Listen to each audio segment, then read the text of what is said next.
الحمد للہ رب العالمین والصلاة والسلام علی سید المرسلین اما بعد فاعوذ باللہ من الشیطان الرجیم بسم اللہ الرحمن الرحیم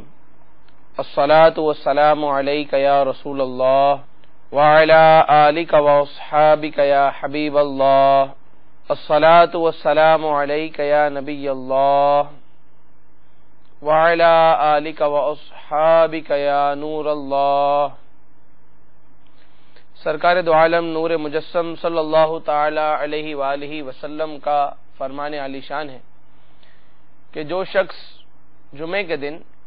80 مرتبہ درود پاک پڑھتا ہے اللہ رب العزت اس کے 80 سال کے گناہوں کو معاف فرماتا ہے۔ صلو علی الحبیب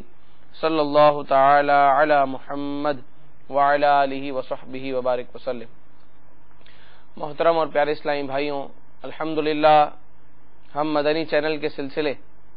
فیضان فتاوی رضویہ میں حاضر ہیں۔ اس سلسلے میں ہم اعلی حضرت امام احمد رضا خان علیہ رحمت الرحمن کے فتاوی کا مجموعہ فتاوی رضویہ میں سے اعلی حضرت رحمت اللہ تعالی علیہ کی بیان کردہ تحقیق یہاں بیان کی جاتی ہے اور اسے مزید واضح کرنے کی بھی کوشش کرتے ہیں، عام فہم بنایا جاتا ہے تاکہ وہ سمجھنے کے زیادہ قریب ہو۔ انشاءاللہ عز و جل آج بھی امام احمد رضا خان علیہ رحمت الرحمن سے ایک سوال جو کیا گیا اور آپ نے اس کا انتہائی خوبی کے ساتھ جو جواب ارشاد فرمایا، اس سوال اور جواب کو ہم اپنے سلسلے میں شامل کریں گے۔ چنانچہ آپ سے سوال یہ کیا گیا، فتاوی رضویہ شریف کی 21ویں جلد ہے اور یہ رسالہ جس کا نام برکات الامداد لأہل الاستمداد، اس میں آپ سے یہ سوال کیا گیا کہ قرآن مجید فرقان حمید کی سورہ مبارکہ سورہ فاتحہ، اس میں اللہ تعالی نے ارشاد فرمایا ایاک نعبد و ایاک نستعین، ہم نماز میں یہ کہتے ہیں کہ الہی ہم تیری ہی عبادت کرتے ہیں اور تجھ ہی سے مدد چاہتے ہیں۔ ہم اللہ رب العزت سے ہر نماز میں یہ بیان کرتے ہیں، یہ کہتے ہیں کہ الہی ہم تجھ ہی سے مدد چاہتے ہیں، ہم اللہ تعالیٰ سے مدد چاہتے ہیں۔ سوال یہاں پر یہ پیدا ہوتا ہے کہ جب ہم اللہ رب العزت سے ہی مدد چاہنے کا بیان سورہ فاتحہ میں ہر نماز میں کرتے ہیں تو ہم اللہ رب العزت کے علاوہ غیر اللہ سے مدد کیوں طلب کرتے ہیں؟ انبیاء کرام علیہ الصلوۃ والسلام سے مدد طلب کرنا جائز ہے یا نہیں؟ اللہ رب العزت کے اولیاء سے مدد طلب کرنے کے بارے میں کیا موقف ہونا چاہیے؟ کیا اللہ تبارک و تعالیٰ کے اولیاء سے اگر مدد طلب کی جائے تو وہ حاجت روائی فرماتے ہیں یا نہیں؟ اللہ رب العزت کے انبیاء جو اس دنیا سے ظاہری پردہ فرما چکے، اگر ان سے مدد طلب کی جائے تو کیا وہ اپنے امتی کی حاجت روائی فرماتے ہیں یا نہیں؟ اس بارے میں اعلی حضرت رحمت اللہ تعالی علیہ نے بہت زبردست جواب ارشاد فرمایا ہے۔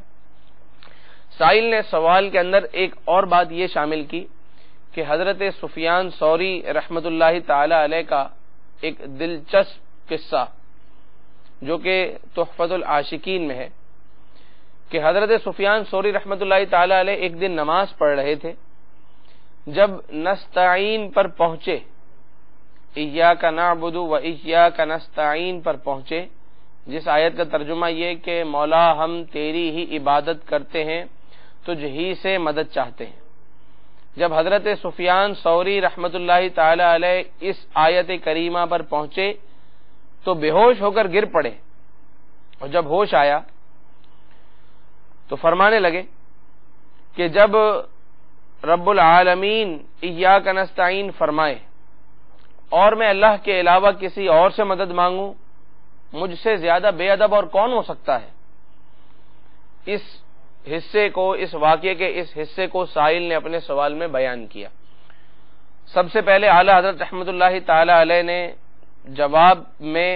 خطبہ بیان فرمایا الحمدللہ وبہ نستعین،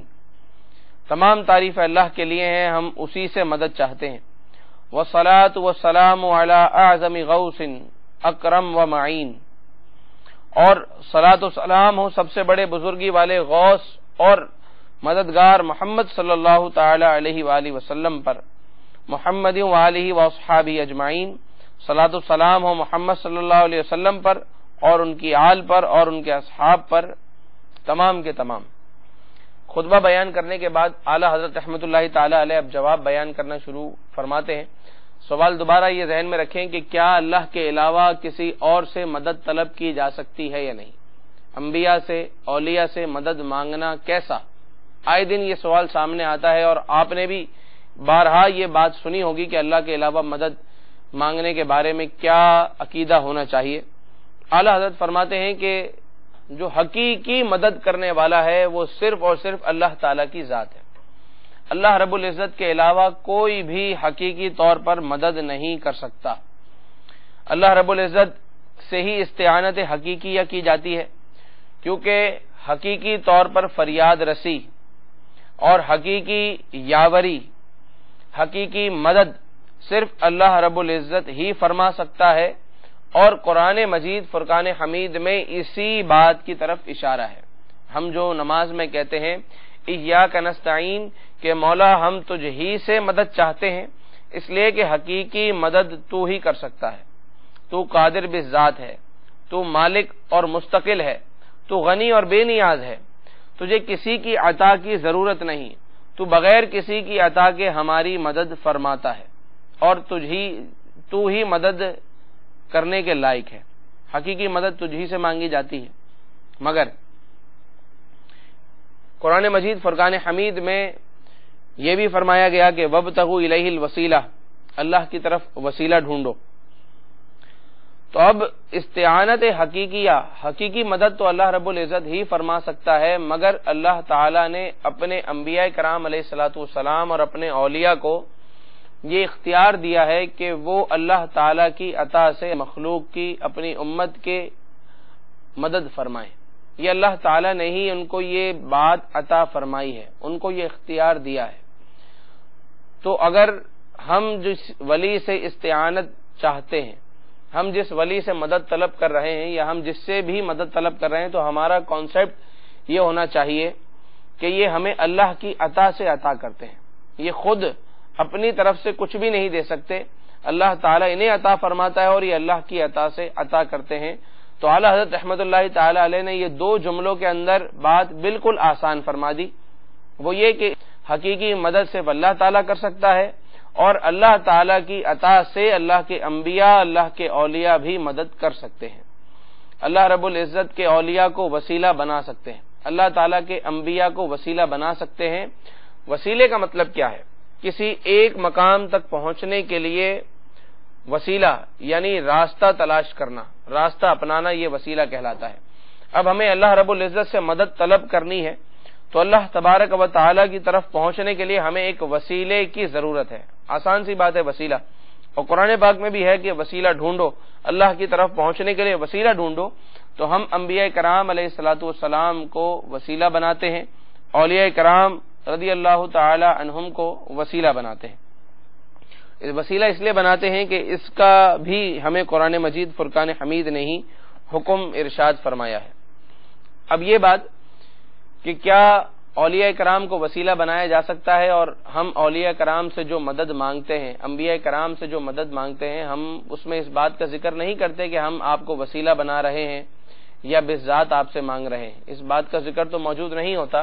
مگر مسلمان کے ذہن میں یہ عقیدہ ہوتا ہے کہ میں جس نبی سے مانگ رہا ہوں، اپنے نبی علیہ الصلوۃ والسلام سے جو میں سوال کر رہا ہوں، یقیناً یہ اللہ کی عطا سے میرے سوال کو پورا کریں گے۔ میں جس ولی کی بارگاہ میں فریاد کر رہا ہوں، یقیناً اللہ کی عطا سے یہ میری فریاد رسی فرمائیں گے، اللہ کی عطا کے بغیر فریاد رسی نہیں کر سکتے۔ اور وسیلہ بنانا کیوں ضروری ہے؟ وسیلہ بنانا اس لیے ضروری ہے کہ اللہ رب العزت یہ خالق کائنات ہے، اور ہم مخلوق اور گناہ گار بندے ہیں۔ ہمارے اور اللہ تبارک و تعالی کے درمیان ایک بہت بڑا فاصلہ ہے، جبکہ اللہ تعالیٰ کے انبیاء اور اللہ کے اولیاء یہ اللہ تعالیٰ سے قریب ہیں۔ تو جو اللہ سے قریب ہیں، ہم ان قریب والوں کو وسیلہ بناتے ہیں تاکہ ہماری فریاد اللہ تبارک و تعالی تک پہنچے۔ اس سے یہ بات لازم نہیں آتی کہ اللہ تعالیٰ معاذ اللہ ہماری نہیں سن سکتا، اللہ تعالیٰ یقیناً سن سکتا ہے، اللہ تعالیٰ ہی سننے والا اور بخشنے والا ہے، مگر اللہ کا ہی یہ حکم ہے کہ ہم وسیلہ بنائیں۔ چنانچہ قرآن مجید فرقان حمید میں اللہ تعالی ارشاد فرماتا ہے، اور جب وہ اپنی جانوں پر ظلم کریں یعنی گناہ کریں تو آپ صلی اللہ علیہ وسلم کے پاس حاضر ہوں اور اللہ تعالی سے معافی چاہیں، اور رسول اللہ صلی اللہ علیہ وسلم بھی ان کے لیے معافی چاہیں، رسول اللہ صلی اللہ تعالی علیہ وآلہ وسلم ان کے لیے سفارش فرمائیں، لوجد اللہ تواب الرحیم، تو وہ اللہ تعالی کو توبہ قبول کرنے والا مہربان پائیں گے۔ اعلیٰ حضرت فرماتے ہیں کہ کیا اللہ تعالی اپنے آپ نہیں بخش سکتا؟ یقیناً بخش سکتا ہے، پھر یہ کیوں فرمایا کہ اے نبی تیرے پاس حاضر ہوں اور تو اللہ سے ان کی بخشش چاہے تو یہ دولت اور نعمت پائیں گے۔ اور ہمارا بھی یہی مطلب ہے جو قرآن کی آیت سے صاف واضح ہو رہا ہے کہ یقیناً بخشنے والی ذات اللہ تعالیٰ کی ہے، مگر اللہ رب العزت کا ہی یہ حکم ہے کہ ہم اس کے نبی کے دربار میں حاضر ہوں اور ان کے نبی صلی اللہ تعالی علیہ وآلہ وسلم ہمارے لیے سفارش فرمائیں تو اللہ تعالی ہماری مغفرت فرما دیتا ہے۔ اس آیت کریمہ سے یہ بات صاف واضح ہو گئی کہ حقیقی مدد، حقیقی بخشش کرنے والی ذات اللہ تعالیٰ کی، اور انبیاء کرام علیہ الصلوۃ والسلام یہ وسیلہ ہے، یہ ہمارے لیے سفارش کرتے ہیں تو کام آسان ہو جاتا ہے۔ اللہ کے اولیاء جب ہمارے لیے سفارش کرتے ہیں تو کام آسان ہو جاتا ہے، لہذا ان کو وسیلہ بنانے اور ان سے مانگنے میں کوئی حرج نہیں ہے، ان سے مانگنے میں کوئی حرج نہیں ہے، مگر ذہن کے اندر یہ بات ہونی چاہیے کہ حقیقی امداد اللہ تعالیٰ کی ہے اور یہ وسیلہ ہے۔ اب سوال یہ پیدا ہوتا ہے کہ استعانت غیر اللہ کے علاوہ کسی اور سے استعانت کیوں کریں؟ ہم ڈائریکٹ اللہ تعالیٰ سے مانگ لیں، کیا ضروری ہے کہ وسیلہ ہی بنایا جائے؟ کیا بغیر وسیلے کے کام نہیں بن سکتا؟ تو بات دراصل یہ ہے کہ اللہ تبارک و تعالی نے خود ہمیں اپنے علاوہ یعنی غیر اللہ سے استعانت کا حکم قرآن پاک میں ارشاد فرمایا ہے۔ چنانچہ سورہ بقرہ کے اندر اللہ تعالی ارشاد فرماتا ہے وَاسْتَعِینُوا بِالصَّبْرِ وَالصَّلَاةِ، کہ صبر سے اور نماز سے استعانت کرو، صبر اور نماز سے مدد چاہو۔ کیا صبر اللہ ہے؟ نہیں، بلکہ صبر غیر اللہ ہے۔ نماز اللہ ہے؟ نہیں، بلکہ نماز بھی غیر اللہ ہے۔ اللہ تعالیٰ نے ہی قرآن پاک میں یہ فرمایا کہ میرے علاوہ سے استعانت کرو، غیر اللہ سے استعانت کرو، صبر سے اور نماز سے استعانت کرو۔ معلوم ہوا کہ اللہ رب العزت کے علاوہ استعانت یعنی مدد طلب کرنا غیر سے روا اور جائز ہے۔ دوسرے مقام پر اللہ رب العزت نے ارشاد فرمایا وَتَعَاوَنُوا عَلَى الْبِرِّ وَالتَّقْوَى، آپس میں ایک دوسرے کی مدد کرو بھلائی کے کاموں میں اور پرہیزگاری کے کاموں میں۔ تو حقیقی مدد کرنے والی تو اللہ کی ذات ہے، مگر اللہ تعالیٰ نے مسلمانوں کو حکم دیا کہ اے مسلمانوں ایک دوسرے کی آپس میں مدد کرو، اور استعانت بھی اسی کو کہتے ہیں کہ مدد طلب کرنا، اور مدد جب طلب کی جائے تو مدد آگے سے مدد کی جائے، یہی ہمارا مقصود ہوتا ہے۔ مگر محترم اور پیارے اسلامی بھائیوں اور مدنی چینل کے ناظرین، اعلیٰ حضرت امام احمد رضا خان علیہ رحمت الرحمن نے احادیث اس بات کی بیان فرمائی کہ اللہ کے علاوہ غیر اللہ سے استعانت جائز ہے، بلکہ بعض احادیث میں تو غیر اللہ سے استعانت کا حکم ہوا، اور امام احمد رضا خان علیہ رحمت الرحمن نے ایسی احادیث بیان فرمائی ہیں۔ ان 33 احادیث میں سے پہلی 10 حدیثیں وہ ہیں کہ جس میں یہ حکم ہوا کہ تم کسی فعل سے مدد طلب کرو، نماز سے مدد طلب کرو، صبر سے مدد طلب کرو، سحری سے مدد طلب کرو، اس کے علاوہ دوپہر کی قیلولہ سے استعانت طلب کرو، مدد طلب کرو۔ تو 10 حدیثیں وہ ہیں جس میں افعال سے مدد طلب کا بیان ہے، اور اس کے بعد 20 احادیث وہ بیان فرمائی ہیں جس میں اللہ تبارک و تعالی کے علاوہ کسی شخص سے مدد طلب کرنے کی ہمیں تلقین کی گئی ہے۔ اللہ کے علاوہ کسی شخص سے، کسی مسلمان سے، کسی اللہ کے ولی سے مدد طلب کرنے کا بیان کیا گیا ہے۔ تو پہلی 10 حدیثیں وہ جس میں پیارے آقا صلی اللہ تعالی علیہ وآلہ وسلم نے ہمیں افعال سے استعانت کا حکم فرمایا۔ نمبر 1، بخاری اور نسائی نے حضرت ابو ہریرہ رضی اللہ تعالی عنہ سے روایت کیا کہ رسول اللہ صلی اللہ تعالی علیہ وآلہ وسلم نے فرمایا صبح و شام اور رات کے کچھ حصے میں عبادت سے استعانت کرو۔ اس حدیث مبارکہ میں عبادت سے مدد طلب کرنے کا بیان موجود ہے۔ اگلی حدیث میں جو کہ بیہقی نے شعب الایمان میں حضرت عبداللہ بن عباس رضی اللہ تعالی عنہما سے روایت کیا کہ نبی اکرم صلی اللہ تعالی علیہ وآلہ وسلم نے ارشاد فرمایا، دن کے روزے رکھنے پر سحری کے کھانے سے استعانت کرو اور رات کے قیام کے لیے قیلولہ سے استعانت کرو۔ استعانت کا مفہوم آپ سمجھ چکے ہیں، مدد چاہنا اسے استعانت کہتے ہیں۔ اگلی حدیث میں حضرت انس بن مالک رضی اللہ تعالی عنہ سے انہوں نے حضور اکرم صلی اللہ تعالی علیہ وآلہ وسلم سے روایت کیا کہ عورتوں کے خلاف استعانت حاصل کرو تنگی لباس سے، یعنی عورتوں کے لباس میں تنگی کرو، ان کو کم کپڑے بنا کر دو، کیونکہ جب ان کے جوڑے زیادہ ہوں گے اور ان کی زینت اچھی بنے گی تو وہ باہر نکلنا پسند کریں گی۔ جب عورتوں کے پاس کپڑے زیادہ ہوں گے، اچھے ہوں گے، عمدہ ہوں گے، تو ان کی یہ خواہش ہوگی کہ اب یہ کپڑے دکھانے کے لیے ہم گھر سے باہر جائیں۔ خیر اس وقت ہمارا یہ موضوع نہیں ہے، بلکہ اس وقت موضوع یہ ہے کہ استعانت اللہ کے علاوہ غیر اللہ سے استعانت کا حکم، تو اس حدیث پاک میں یہ بات موجود ہے کہ عورتوں کے خلاف استعانت حاصل کرو تنگی لباس سے، لباس کی تنگی سے استعانت کا حکم دیا گیا۔ اب لباس کی تنگی کون سی ایسی شے ہے جس سے استعانت کی جائے؟ معلوم ہوا کہ استعانت اللہ کے علاوہ جائز ہے، مگر ذہن میں وہی ہونا چاہیے کہ حقیقی مدد اللہ کی طرف سے، اور جس سے ہم مدد طلب کر رہے ہیں وہ اللہ تعالی کی مدد میں وسیلہ ہے۔ اور اس کے علاوہ بہت سی احادیث بیان فرمائی ہیں، جن میں سے چند میں نے آپ کے سامنے بیان کی۔ 10 حدیثوں کے بعد آگے جو 20 احادیث ہیں، 20 حدیث ہے وہ کہ جس میں اشخاص سے استعانت کرنے کا حکم ہے، کہ نبی اکرم صلی اللہ تعالی علیہ وآلہ وسلم فرماتے ہیں، اور یہ حدیث سند صحیح کے ساتھ ابن ماجہ، احمد اور ابو داؤد نے بیان کی، اور ام المؤمنین رضی اللہ تعالی عنہا اس کی راوی ہیں، کہ حضور اقدس صلی اللہ تعالی علیہ وآلہ وسلم فرماتے ہیں، انا لا نستعین بمشرک، ہم کسی مشرک سے استعانت نہیں کرتے۔ یہاں دیکھیں کتنا واضح پیارے آقا صلی اللہ علیہ وسلم کا فرمان موجود ہے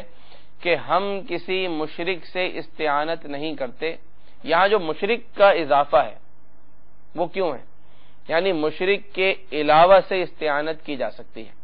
ورنہ پیارے آقا صلی اللہ علیہ وسلم فرما دیتے کہ ہم اللہ کے علاوہ کسی سے استعانت نہیں کرتے تو معاملہ ہی ختم ہو جاتا، مگر حضور اکرم صلی اللہ علیہ وسلم نے ارشاد فرمایا کہ ہم مشرک سے استعانت نہیں کرتے۔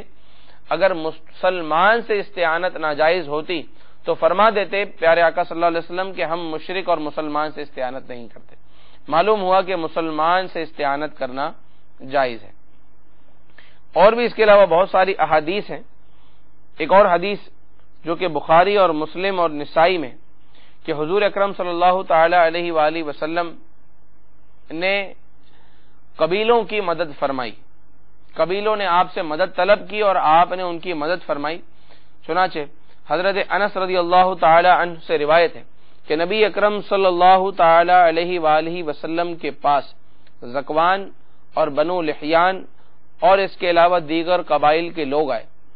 اور انہوں نے یہ خیال ظاہر کیا کہ وہ اسلام قبول کر چکے ہیں اور اپنی قوم کے لیے آپ سے مدد طلب کر رہے ہیں، تو نبی اکرم صلی اللہ تعالی علیہ وآلہ وسلم نے ان کی مدد فرمائی۔ یہاں دیکھیے وہ لوگ جو مسلمان ہو چکے ہیں، انہوں نے پیارے آقا صلی اللہ علیہ وسلم سے مدد طلب کی، اور میرے آقا صلی اللہ تعالی علیہ وآلہ وسلم نے ان کی مدد بھی فرمائی۔ اگلی حدیث پاک جو کہ مسلم شریف کی ہے، صحیح مسلم، ابو داؤد، ابن ماجہ، معجم کبیر، طبرانی میں ربیعہ بن کعب اسلمی رضی اللہ تعالی عنہ سے روایت ہے کہ حضور پر نور سید العالمین صلی اللہ تعالی علیہ وآلہ وسلم نے فرمایا، کیا فرمایا؟ مانگ کیا مانگتا ہے؟ حدیث پاک ہے، اور ایک کتاب میں نہیں بلکہ مسلم میں بھی ہے، ابو داؤد میں بھی ہے، ابن ماجہ میں بھی ہے، طبرانی میں بھی ہے، معجم کبیر میں بھی ہے، کہ میرے آقا صلی اللہ علیہ وسلم نے فرمایا مانگ کیا مانگتا ہے کہ ہم تجھے عطا فرمائیں۔ عرض کی حضور سے سوال کرتا ہوں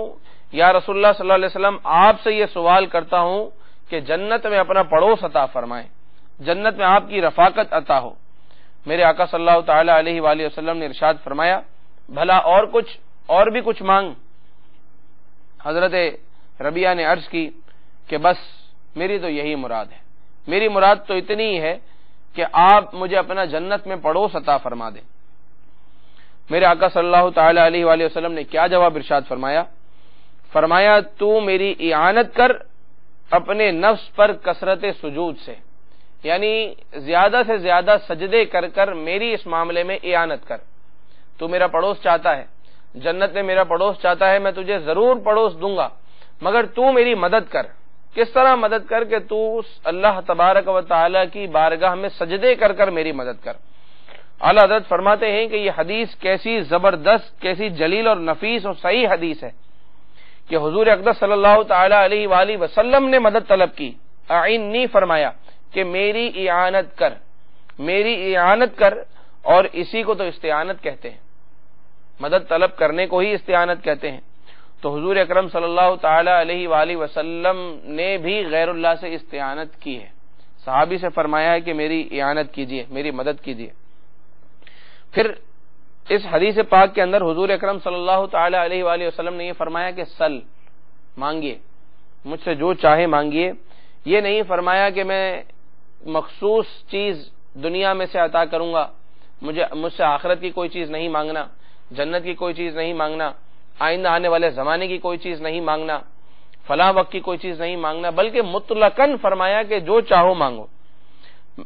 اب جب میرے آقا صلی اللہ علیہ وسلم نے فرمایا کہ جو چاہو مانگو، ایسا کیسے ہو سکتا ہے کہ سائل مانگے اور میرے آقا منع فرما دیں صلی اللہ علیہ وسلم؟ تو میرے آقا صلی اللہ تعالی علیہ وآلہ وسلم نے یہ فرمایا کہ جو چاہو مانگو، یہ اس بات کی دلیل ہے کہ حضور ہر قسم کی حاجت روائی فرما سکتے ہیں، دنیا اور آخرت کی سب باتیں حضور کے اختیار میں ہیں، جبھی تو بلا تقیید و تخصیص فرمایا کہ مانگ، کیا مانگتا ہے۔ اس حدیث پاک کی شرح میں حضرت شیخ عبدالحق محدث دہلوی رحمۃ اللہ تعالی علیہ نے بڑے پیارے کلمات نقل فرمائے، علی قاری رحمۃ اللہ تعالی علیہ نے بڑی زبردست بات بیان فرمائی، ابن حجر مکی رحمۃ اللہ تعالی علیہ نے کیا خوب بات بیان فرمائی ہے۔ چنانچہ اعلیٰ حضرت رحمۃ اللہ تعالی علیہ نے اس حدیث کی شرح کے اقتباسات بھی اپنے فتوے میں نقل فرمائے، وہ بھی سن لیجئے۔ حضرت شیخ عبدالحق محدث دہلوی رحمۃ اللہ تعالی علیہ، جنہوں نے مشکات شریف کی شرح لکھی، فرماتے ہیں، اسی حدیث کے نیچے فرماتے ہیں کہ مطلق سوال کے متعلق فرمایا سوال کر جو چاہے مانگ، جس میں کسی مطلوب کی تخصیص نہ فرمائی۔ معلوم ہوا کہ تمام اختیارات آپ صلی اللہ تعالی علیہ وآلہ وسلم کے دستے مبارک میں ہیں، جو چاہیں، جس کو چاہیں اللہ تعالی کے اذن سے عطا کریں۔ آپ کی عطا کا ایک حصہ دنیا اور آخرت ہے، اور آپ کے علوم کا ایک حصہ لوح و قلم ہے۔ قصیدہ بردہ شریف میں بھی فرمایا کہ فَإِنَّ مِن جُودِكَ الدُّنْيَا وَضَرَّتَهَا وَمِنْ عُلُومِكَ عِلْمَ اللَّوْحِ وَالْقَلَمِ، کہ پیارے آقا صلی اللہ تعالی علیہ وآلہ وسلم، آپ کی عطا کا ایک حصہ، دنیا اور آخرت کی تمام بھلائیاں آپ کی عطا کا ایک حصہ ہیں، اور آپ کی عطا کا ایک حصہ لوح قلم کا علم ہے۔ لوح اور قلم کا علم کتنا، یعنی تمام علوم اس کے اندر شامل فرما دیے کہ آپ کی عطا کا ایک حصہ ہے۔ تو اب یہاں پر دیکھیے کہ شیخ عبدالحق محدث دہلوی رحمۃ اللہ تعالی علیہ کتنی پیاری بات انہوں نے بیان فرمائی کہ اللہ تبارک و تعالی نے میرے آقا صلی اللہ تعالی علیہ وآلہ وسلم کو یہ تمام اختیارات دیے ہیں کہ جسے جو چاہیں عطا فرمائیں، کوئی روکنے والا نہیں۔ علی قاری رحمۃ اللہ تعالی علیہ فرماتے ہیں اسی حدیث کی شرح میں کہ حضور اقدس صلی اللہ تعالی علیہ وآلہ وسلم سے جو مانگنے کا حکم دیا، آپ نے فرمایا کہ مانگو، یہ مطلق ہے۔ اس سے یہ بات مستفاد ہوتی ہے کہ اللہ عز و جل نے حضور کو قدرت بخشی ہے کہ اللہ تعالی کے خزانوں میں سے جسے جو چاہیں عطا فرمائیں۔ اسی موضوع کو، اسی مضمون کو ابن حجر مکی رحمۃ اللہ تعالی علیہ نے بیان فرمایا کہ بے شک نبی مکرم صلی اللہ تعالی علیہ وآلہ وسلم اللہ عز و جل کے خلیفہ ہیں۔ اللہ تعالی نے اپنے کرم کے خزانے اور اپنی نعمتوں کے خزانے حضور اقدس صلی اللہ تعالی علیہ وآلہ وسلم کے ہاتھ میں دیے ہیں، اور حضور اقدس صلی اللہ علیہ وسلم کا اختیار ہے کہ جسے چاہیں عطا فرمائیں اور جسے چاہیں نہ دیں۔ محترم و پیارے اسلامی بھائیوں اور مدنی چینل کے ناظرین، یہ وہ حضرات ہیں ابن حجر مکی، علی قاری، شیخ عبدالحق محدث دہلوی رحمۃ اللہ تعالی علیہ، یہ وہ حضرات ہیں کہ جن کا علم حدیث میں بہت بڑا مقام ہے. ان کی احادیث کی تشریح کو تمام لوگ تسلیم کرتے ہیں، مانتے ہیں، اور ان کے عقیدے کیا ہیں یہ اعلی حضرت رحمۃ اللہ تعالی علیہ نے اپنے اس فتوے میں بیان فرمائے. اب یہ بات بالکل واضح ہوتی جا رہی ہے کہ پیارے آقا صلی اللہ تعالی علیہ وآلہ وسلم سے مانگنا بالکل جائز ہے. کیوں نہیں مانگے کہ اللہ تعالیٰ نے آپ کو اپنے خزانوں کا مالک بنایا ہے، اپنے خزانوں کی کنجیاں عطا فرمائی ہیں، اختیارات عطا فرمائے ہیں. تو جس کو اختیارات عطا کیے جائیں، جس کو خزانوں کی کنجیاں عطا کی جائیں، جس کو جنت اور دنیا کے تمام خزانوں کا مالک بنایا جائے، اگر اس سے نہ مانگیں تو پھر کس سے مانگیں؟ تو معلوم ہوا کہ پیارے آقا صلی اللہ علیہ وسلم سے مانگنا یہ جائز ہے، شرک نہیں ہے. شرک کس وقت ہوگا؟ شرک اس وقت ہوگا کہ جب پیارے آقا صلی اللہ تعالی علیہ وآلہ وسلم سے مانگیں اور ذہن میں یہ ہو کہ اللہ نے عطا نہیں کیا معاذ اللہ، بلکہ یہ اپنی طرف سے دیتے ہیں. تو یہ بات شرک اعلی حضرت فرماتے ہیں کہ ایسا اعتقاد رکھنا ہر مسلمان کے نزدیک شرک ہے. کیسا اعتقاد؟ کہ پیارے آقا صلی اللہ علیہ وسلم از خود عطا فرماتے ہیں، اللہ کی عطا سے عطا نہیں کرتے. اور ایسا عقیدہ یقیناً کسی مسلمان کا نہیں ہو سکتا. اگر مسلمان ایسا عقیدہ رکھے تو وہ مسلمان نہیں رہتا، وہ دائرہ اسلام سے خارج ہو جاتا ہے. تو ہمارا عقیدہ یہ ہے کہ پیارے آقا صلی اللہ علیہ وسلم عطا فرماتے ہیں، مگر بِإِذْنِهِ تعالی، اللہ تعالیٰ کے اذن سے، اللہ تعالیٰ کے حکم سے، اللہ تعالیٰ کی عطا سے. تو یہ شرک نہیں بلکہ یہ تو عین شریعت ہے. مزید اعلی حضرت رحمۃ اللہ تعالی علیہ نے احادیث اپنے فتوے میں نقل فرمائی ہیں، جن میں سے مزید چند احادیث آپ کے سامنے بیان کرتا ہوں. چنانچہ آقا صلی اللہ تعالی علیہ وآلہ وسلم نے ارشاد فرمایا، اطلب الخیر، خیر طلب کرو. جن کے چہرے خوب رو ہیں، خوب رو چہرے والوں کے پاس خیر طلب کرو. مزید ارشاد فرمایا، میرے آقا صلی اللہ تعالی علیہ وآلہ وسلم ارشاد فرماتے ہیں، جب تم نیکی چاہو تو خوب رو کے پاس طلب کرو. ایک اور حدیث پاک میں ہے کہ میرے آقا صلی اللہ تعالی علیہ وآلہ وسلم نے ارشاد فرمایا، جب حاجتیں طلب کرو تو خوش چہرے والوں کے پاس حاجتیں طلب کرو. یہ خوش چہرے والے، اچھی صورتوں والے، خوب رو، ان کے پاس حاجت طلب کرنے کا کیوں کہا گیا؟ اس کی وجہ ارشاد فرماتے ہیں کہ خوش جمال آدمی اگر تیری حاجت روائی کرے گا تو وہ بکشادہ روئی، اور تجھے پھیرے گا تو بکشادہ پیشانی، یعنی بالکل خوش ہو کر تیری حاجت روائی کرے گا. تو یہاں بھی دیکھیے پیارے آقا صلی اللہ تعالی علیہ وآلہ وسلم نے اللہ تعالی کے علاوہ غیر اللہ سے حاجت طلب کرنے کا بیان فرمایا کہ حاجت طلب کرو اچھے چہرے والوں کے پاس. اللہ تعالیٰ تو چہرے ہی سے پاک ہے، اللہ تعالیٰ کا تو چہرہ ہی نہیں، بلکہ اگر اللہ تعالیٰ کا جسم مانا جائے، چہرہ مانا جائے تو یہ کھلا کفر ہے. تو یہاں اللہ رب العزت کی ذات تو مراد نہیں ہے، بلکہ پیارے آقا صلی اللہ علیہ وسلم کے اولیاء، صحابہ کرام، وہ لوگ جن سے اللہ رب العزت راضی ہے وہ مراد. ان کے چہرے حسان ہیں، ان کے ہی چہرے خوبصورت ہیں. در حقیقت خوبصورتی تو ان کے چہروں میں ہے، اور ان کے پاس حاجت طلب کرنے کا درس میرے آقا صلی اللہ تعالی علیہ وآلہ وسلم نے دیا. اس حدیث پاک کو جو میں نے 3-4 احادیث بیان کی، اس حدیث پاک کے راوی کتنے ہیں ذرا سنیے. حضرت ام المؤمنین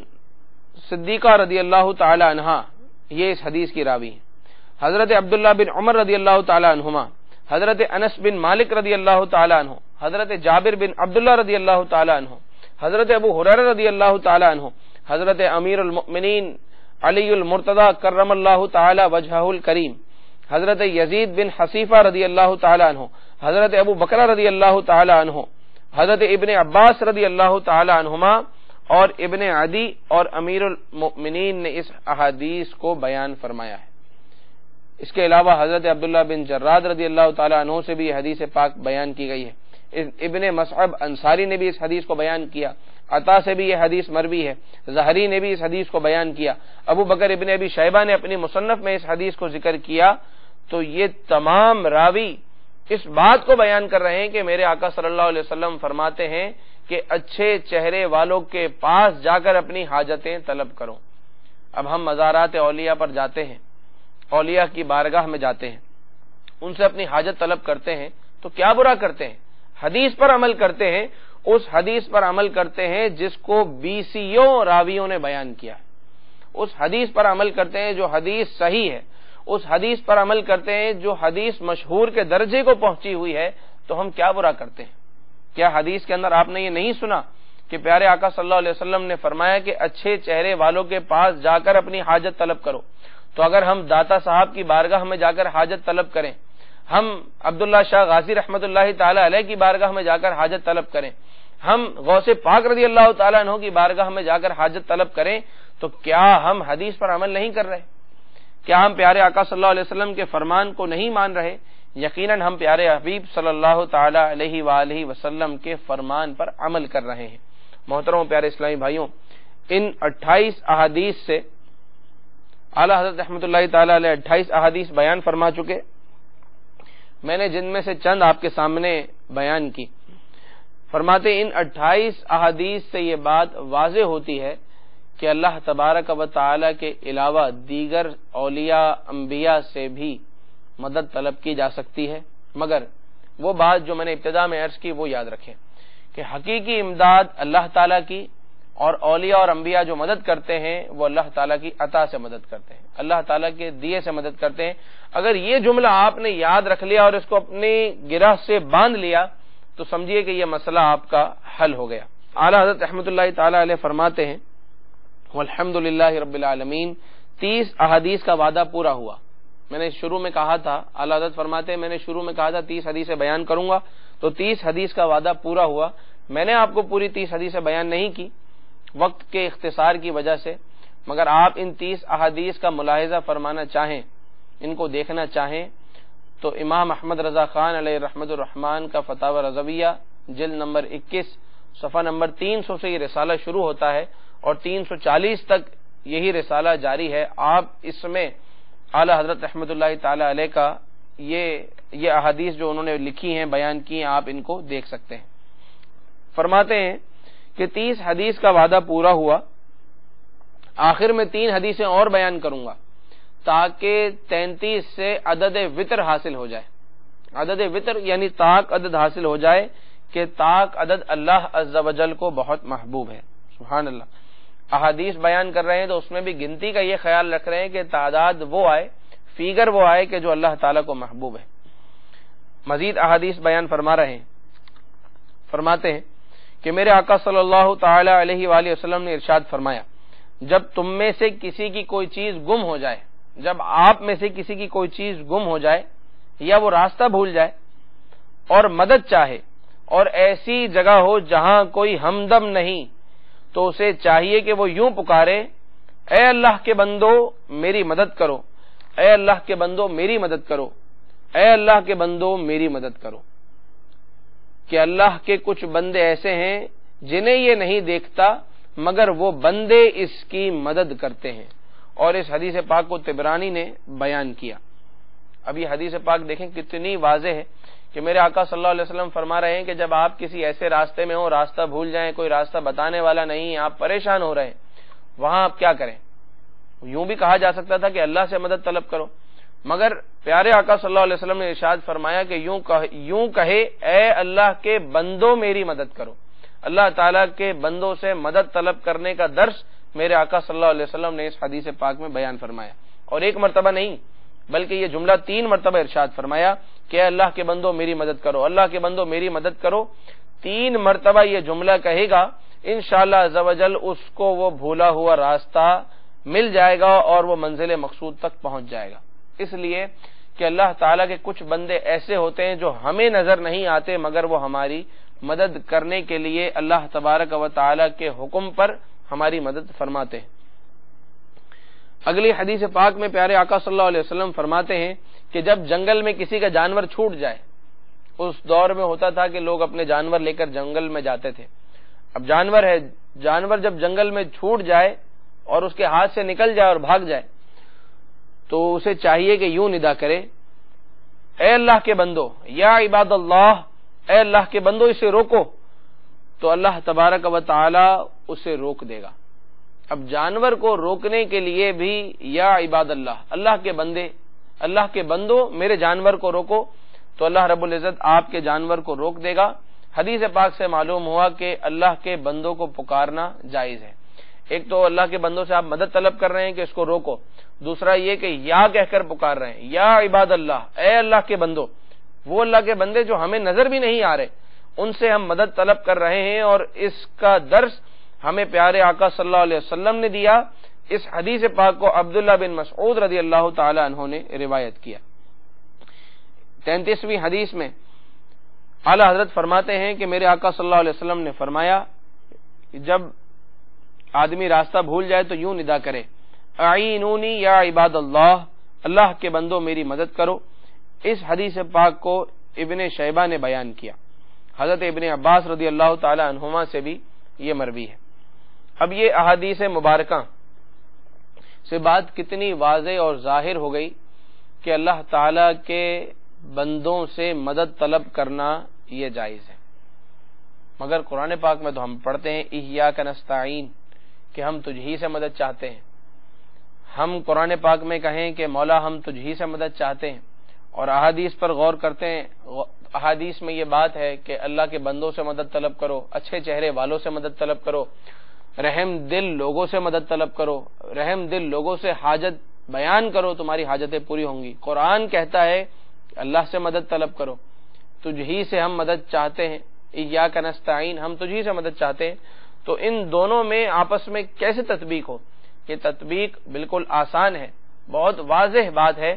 کہ حقیقی مدد کرنے والی ذات اللہ رب العزت کی، اور اللہ کے اولیاء، اللہ کے بندے، اللہ کے انبیاء جو مدد کرتے ہیں وہ اللہ کی عطا سے مدد کرتے ہیں، اور اللہ تعالیٰ کسی کی عطا سے مدد نہیں کرتا، کوئی اللہ تعالیٰ کو عطا کرنے والا نہیں ہے، اللہ تعالیٰ از خود مدد فرماتا ہے، مگر اللہ کے بندے اللہ کی عطا سے ہمیں عطا کرتے ہیں۔ پھر اعلی حضرت رحمۃ اللہ تعالی علیہ سے جو سوال کیا گیا تھا، اس سوال میں حضرت سفیان ثوری رحمۃ اللہ تعالی علیہ کا ایک واقعہ مذکور تھا، جس کا سوال میں بیان تھا کہ حضرت سفیان ثوری رحمۃ اللہ تعالی علیہ نے ایک مرتبہ نماز پڑھی، جب ایاک نستعین پر پہنچے تو بے ہوش ہو گئے، اور ہوش میں آیا تو کہنے لگے کہ میں کیسا بے ادب ہوں، نماز میں کہتا ہوں، نماز میں اللہ سے وعدہ کرتا ہوں کہ ہم تجھ سے مدد چاہتے ہیں، اور میں دوسروں سے مدد طلب کرتا ہوں۔ تو اعلیٰ حضرت رحمۃ اللہ تعالی علیہ نے اس پوری بات کو بیان فرمایا ہے، آدھی بات بیان نہیں کی بلکہ پوری بات کو بیان فرمایا، تاکہ سمجھ میں آ جائے یہ بات کہ سفیان ثوری رحمۃ اللہ تعالی علیہ نے کیا بیان فرمایا۔ چنانچہ سفیان ثوری رحمۃ اللہ تعالی علیہ نے شام کی نماز میں امامت فرمائی، جب ایاک نعبد و ایاک نستعین پر پہنچے بے ہوش ہو کر گر پڑے، جب ہوش آیا تو لوگوں نے دریافت کیا، اے شیخ آپ کو کیا ہو گیا تھا؟ فرمایا جب ایاک نستعین کہا تو خوف ہوا کہ مجھ سے کہیں یہ نہ کہا جائے اے جھوٹے، پھر طبیب سے دوائی کیوں لیتا ہے، امیر سے روزی کیوں مانگتا ہے، بادشاہ سے مدد کیوں مانگتا ہے۔ اس لیے بعض علماء نے فرمایا کہ انسان کو خدا سے شرم کرنی چاہیے کہ 5 وقت اس کے حضور کھڑا ہو کر جھوٹ بولتا ہے، مگر یہاں یہ سمجھ لینا چاہیے کہ غیر اللہ سے اس طرح مدد مانگنا کہ اسی پر اعتماد ہو، غیر اللہ سے اس طرح مدد مانگنا کہ اسی پر اعتماد ہو، یعنی کسی ڈاکٹر سے دوائی یہ سمجھ کر لینا کہ یہی دوا مجھے شفا دے گی اور اس دوائی میں اللہ کا کوئی اثر نہیں ہے، یا یہی ڈاکٹر ہی مجھے شفا دے سکتا ہے۔ فرماتے ہیں کہ غیر اللہ سے اس طرح مدد مانگنا کہ اسی پر اعتماد ہو اور اس کو اللہ کی مدد کا مظہر نہ جانا جائے، یہ حرام اور شرک ہے۔ یہ شرک ہے کیا کہ اللہ تبارک و تعالیٰ کے علاوہ کسی اور سے مدد طلب کریں اور اس پر کامل اعتماد ہو، اور ہم اللہ تعالیٰ کی مدد کا مظہر اسے نہ جانیں، یہ حرام اور شرک ہے۔ اور جو ہمارا عقیدہ ہے، ہم اہل سنت کا جو عقیدہ ہے کہ اللہ کے بندے اللہ کی عطا سے ہماری مدد کرتے ہیں، اس میں تو کوئی حرج نہیں ہے۔ چنانچہ آگے فرماتے ہیں کہ اگر مانگنے والے کی توجہ حضرت حق ہی کی طرف ہے، حضرت حق یعنی اللہ تعالی، اگر مانگنے والے کی توجہ حضرت حق ہی کی طرف ہے اور اس کو یعنی جس سے مانگ رہا ہے اس کو اللہ کی مدد کا مظہر جانتا ہے اور اللہ کی حکمت اور کارخانہ اسباب پر نظر کرتے ہوئے ظاہری طور پر غیر سے مدد چاہتا ہے، تو یہ عرفان سے دور نہیں اور شریعت میں بھی جائز اور روا ہے۔ حضرت سفیان ثوری رحمۃ اللہ تعالی علیہ نے ہی اپنی پوری بات بھی بیان فرمائی اور اس وسوسے کی کاٹ بھی کر دی جو وسوسہ سائل نے اپنے سوال میں بیان کیا تھا، اور فرماتے ہیں کہ انبیاء اور اولیاء نے ایسی استعانت کی ہے، اور در حقیقت یہ استعانت غیر سے نہیں بلکہ یہ حضرت حق ہی سے استعانت ہے، یعنی جو ہم انبیاء اور اولیاء سے استعانت کرتے ہیں یہ در حقیقت اللہ تعالی ہی سے استعانت ہے، کیونکہ اللہ تعالی ہی انہیں عطا فرماتا ہے اور ہم اللہ تعالی ہی کی عطا سے ہی ہمیں عطا کرتے ہیں۔ آگے اب یہ اعلیٰ حضرت رحمۃ اللہ تعالی علیہ نے پوری بات بیان فرما دی۔ کیا پوری بات بیان فرما دی؟ جو سائل نے حضرت سفیان ثوری رحمۃ اللہ تعالی علیہ کے واقعے کا ایک حصہ بیان کیا تھا، اعلیٰ حضرت نے اس پوری بات کو بیان کیا تو اب بات کھل کر سامنے آ گئی اور سمجھ میں آ گئی۔ تو یہاں سے ایک نقطہ ہمیں سیکھنے کا ملا کہ اگر کبھی شیطان ہمیں یہ وسوسہ ڈالے، ہمارے سامنے کوئی 3-4 لائنیں 3-4 سطریں آئیں جنہیں ہم پڑھیں اور اس سے بظاہر یہ معلوم ہوتا ہو کہ یہ ہمارے عقیدے کے خلاف ہے، تو اس شیطان کے وسوسے میں نہیں آنا چاہیے بلکہ پوری بات پر غور کرنا چاہیے کہ یہ اس کا آگے کیا ہے، اس کے پیچھے کیا ہے اور پورا واقعہ کیا ہے، پوری بات کیا ہے۔ اب دیکھیں سفیان ثوری رحمۃ اللہ تعالی علیہ کی بات کی اگر ہم 3 لائنیں لیتے ہیں تو بات بالکل الجھ جاتی ہے، مگر اعلیٰ حضرت رحمۃ اللہ تعالی علیہ نے چونکہ پوری بات بیان فرمائی تو سمجھ میں آ گیا کہ اللہ تعالی ہی اصل مدد کرنے والا، اور غیر اللہ سے مدد طلب کی جائے تو اس میں بھی کوئی حرج نہیں ہے کیونکہ ان کو دینے والے بھی اللہ کی ذات ہے۔ ہم یا غوث کا نعرہ لگاتے ہیں، یا غوث اعظم دستگیر کہتے ہیں، یا غوث اعظم کہتے ہیں، یا غوث الثقلین کہتے ہیں، اور غوث پاک رضی اللہ تعالی عنہ سے ہم مدد طلب کرتے ہیں۔ کیوں؟ اس لیے کہ ہم غوث پاک رضی اللہ تعالی عنہ ہی کے فرمان پر عمل کرتے ہیں۔ غوث پاک رضی اللہ تعالی عنہ ہی فرماتے ہیں، کیا فرماتے ہیں؟ کہ جو کسی مصیبت میں مجھ سے فریاد کرے وہ مصیبت اس کی دور ہوگی، اور جو کسی سختی میں میرا نام لے کر ندا کرے، یعنی یا غوث اس طریقے سے ندا کرے اس کی وہ سختی دور ہوگی،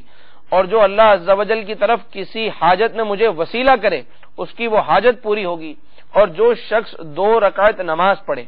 ہر رکعت میں سورہ فاتحہ کے بعد 11 بار سورہ اخلاص پڑھے، اور پھر سلام پھیر کر رسول اللہ صلی اللہ تعالی علیہ وآلہ وسلم پر درود و سلام بھیجے، اور غوث پاک فرماتے ہیں مجھے یاد کرے، اپنے پیر کو یاد کرے،